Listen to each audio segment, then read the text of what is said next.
Assalamualaikum warahmatullahi wabarakatuh. Salam sejahtera bagi kita semua. Sebelumnya, perkenalkan, nama saya Rika Amelia Safitri, NIM 2019-12123. Di sini saya akan mempresentasikan proposal saya dengan judul Pengaruh Rasio Likuiditas, Rasio Profitabilitas, Rasio Leverage, Frame Size, dan Sales Growth terhadap Financial Distress, studi empiris pada perusahaan BUMN yang terdaftar di Bursa Efek Indonesia periode 2017 hingga 2021. Mengenai latar belakang penelitian ini, perusahaan BUMN merupakan badan usaha milik negara yang sebagian besar modal perusahaan tersebut dimiliki oleh negara.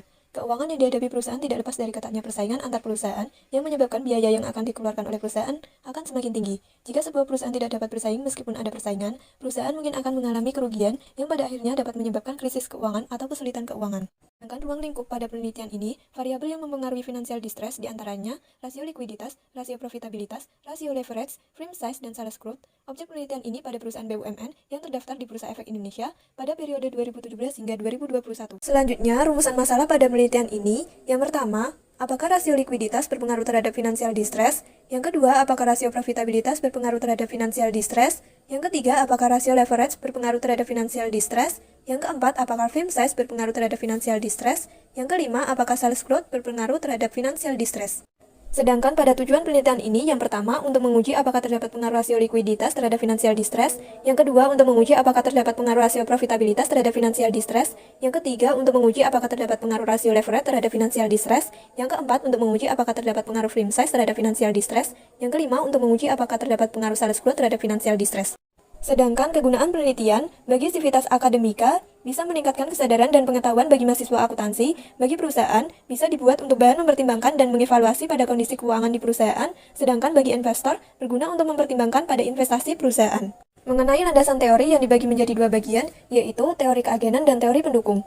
Teori keagenan atau agensi teori adalah teori utama yang melandasi penelitian ini.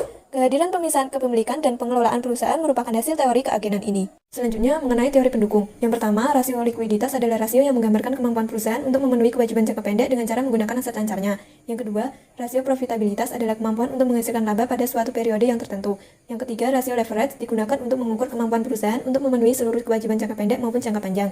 Yang keempat, frame size atau ukuran perusahaan menggambarkan suatu perusahaan yang ditunjukkan pada total aktiva, jumlah penjualan, rata-rata penjualan, dan total aktiva. Yang kelima, sales growth atau pertumbuhan penjualan adalah rasio yang digunakan untuk mendatangkan penerimaan yang dihasilkan pada produk maupun jasa, serta pendapatan yang dihasilkan pada adanya penjualan produk perusahaan. Yang keenam, financial distress atau dikenal dengan kesulitan keuangan adalah tahapan penurunan kondisi perusahaan yang terjadi sebelum suatu perusahaan memiliki kebangkrutan. Selanjutnya, hasil penelitian terdahulu dari penelitian Fili Nur Sayyidah, Asia, Siti Slamet pada tahun 2019, hasil penelitian menunjukkan bahwa ukuran perusahaan, leverage, dan sales growth berpengaruh terhadap financial distress. Selanjutnya, penelitian dari Golijot dan Mardika pada tahun 2019, hasil penelitian menunjukkan bahwa rasio likuiditas, rasio leverage berpengaruh signifikan positif terhadap kondisi financial distress, sedangkan ukuran perusahaan berpengaruh signifikan negatif terhadap financial distress.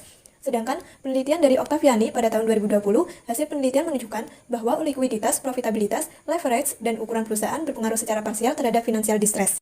Selanjutnya, mengenai kerangka pemikiran teoritis, pada gambar grafik tersebut menunjukkan variabel rasio likuiditas, rasio profitabilitas, rasio leverage berpengaruh positif terhadap financial distress, sedangkan variabel frame size dan sales growth tidak berpengaruh terhadap financial distress. Sedangkan perumusan hipotesisnya yaitu hipotesis ke-1, rasio likuiditas berpengaruh positif terhadap financial distress perusahaan, hipotesis kedua, rasio profitabilitas berpengaruh positif terhadap financial distress perusahaan, hipotesis ketiga, rasio leverage berpengaruh positif terhadap financial distress perusahaan, hipotesis keempat, frame size tidak berpengaruh terhadap financial distress perusahaan, hipotesis kelima, sales growth tidak berpengaruh terhadap financial distress perusahaan.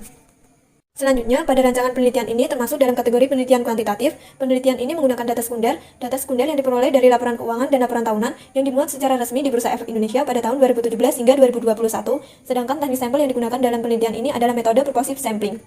Sedangkan definisi operasional dan pengukuran variabel. Variabel dependennya yaitu financial distress, sedangkan variabel independennya yaitu rasio likuiditas, rasio profitabilitas, rasio leverage, frame size, dan sales growth. Selanjutnya, jenis dan sumber data. Data yang digunakan dalam penelitian ini adalah data sekunder yang sumbernya berasal dari laporan tahunan perusahaan BUMN yang terdaftar di Bursa Efek Indonesia periode 2017 hingga 2021. Selanjutnya, mengenai populasi dan sampel. Populasi yang digunakan dalam penelitian ini adalah seluruh perusahaan BUMN yang terdaftar di Bursa Efek Indonesia periode 2017 hingga 2021. Teknik sampel yang digunakan dalam penelitian ini adalah metode purposive sampling. Selanjutnya, pengumpulan data dalam penelitian ini ditemukan metode pengumpulan data yang sesuai dengan jenis data yang diperlukan dengan metode pengumpulan data, yaitu metode dokumentasi. Sedangkan pengolahan data Tahap pengolahan data dalam penelitian ini yaitu editing, coding, dan tabulasi. Analisis data yang digunakan adalah statistik deskriptif, uji asumsi klasik, dan analisis regresi linier berganda. Sekian presentasi dari saya, kurang lebihnya saya mohon maaf. Wassalamualaikum warahmatullahi wabarakatuh.